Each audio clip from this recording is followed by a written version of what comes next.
let's start here. South Africans are being urged not to take the law into their own hands. Home Affairs Minister Dr. Aaron Motsoaledi and Gauteng Premier David Makhura are in Diepsloot.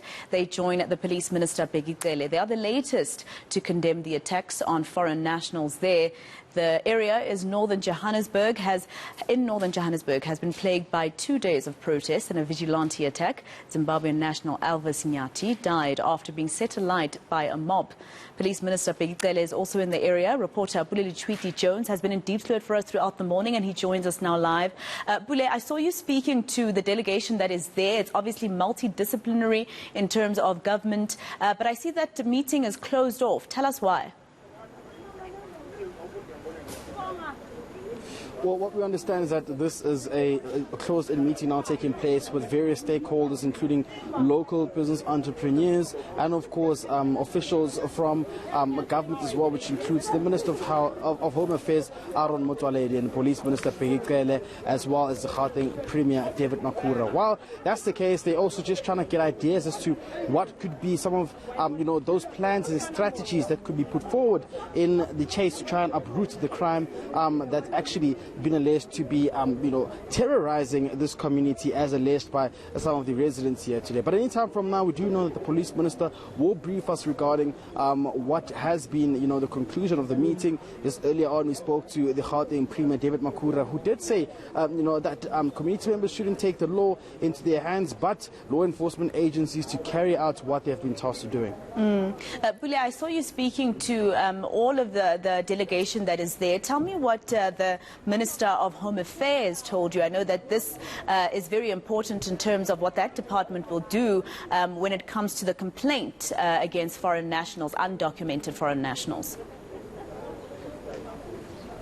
Definitely. Well, when he first arrived, I tried to get a comment from him to say what will be the meeting about and what are his plans in place. But what we understand is that he did say that he would first have to be briefed by some of the delegates who are here regarding the plan of intervention and what will be going forward. But we've witnessed something different throughout the day, Masiho, where we saw some of the police officials embarking on their raids and asking some of the suspected undocumented foreign nationals to provide proof of documentation that they are illegally in the country, asking them to describe a body part in a native South African language. Now, that was quite, concerning as well for many around here, especially the community members here, and of course the manner in which it was done. I believe on Wednesday, when these raids were being conducted, the police officials were accompanied by members of the immigration services and officials from the Department of Home Affairs. The process was quite smooth. Today we did not see that, meaning the process was just led by police officials, and that's what we witnessed earlier today. And we did speak to the police and the Gauteng Premier regarding that situation there. But before we play that bite about what he said in terms of the description and what police officials have been doing, he was quite adamant to say that police should carry out their duties and ensure that criminals are apprehended and that those who are not complying with the law do face accountability, but was not quite clear as to is that the correct way of actually conducting such raids when in Diepsloot. I just wanted to take a listen to that part where he spoke about how police officials have been conducting those raids there. When we did door-to-door to understand how many were killed this past week and how many were killed from October, the 7 is the total number. They are South Africans. This I must say. And the communities are alleging. And let me tell you, we spoke to people who were attacked. We got into places. They explained to us the modus operandi of the gang. They are alleging that, yes, they are not South Africans. That's something that the police are following up on. So in other words, we're adding Ndlovu now, who was brutally murdered. So there are 8 people who have been killed, but it is over a period of time.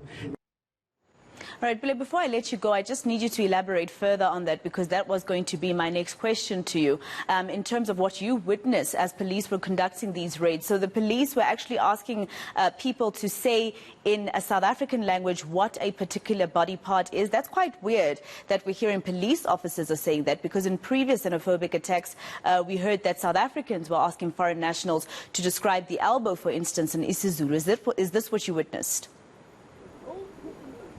The matrix around how this whole raid was conducted is quite alarming, you know, and these are the questions that we will ask the police minister when trying to get broader perspective as to what is the criteria around conducting such operations. And it seemingly looked quite wrong as to how they would just voluntarily just stop someone on the road who they suspect could not be in position of documentation and ask them to reveal their documentation. If you don't have it, then you get arrested.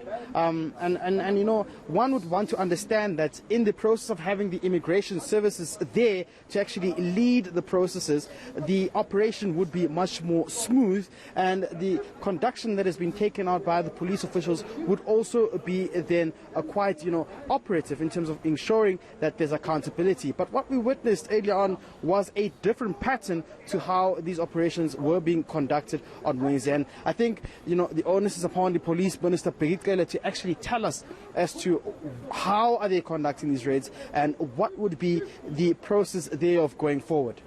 All right, Bulele Chwiti Jones in Diepsloot. Let's leave it there for now. Quite concerning what he's describing to have witnessed, with police officers apparently or allegedly pointing to a body part and asking people they suspect of foreign nationals to describe what that body part is in a South African language. Well, we'll have to find out from police if they've heard about this. Let's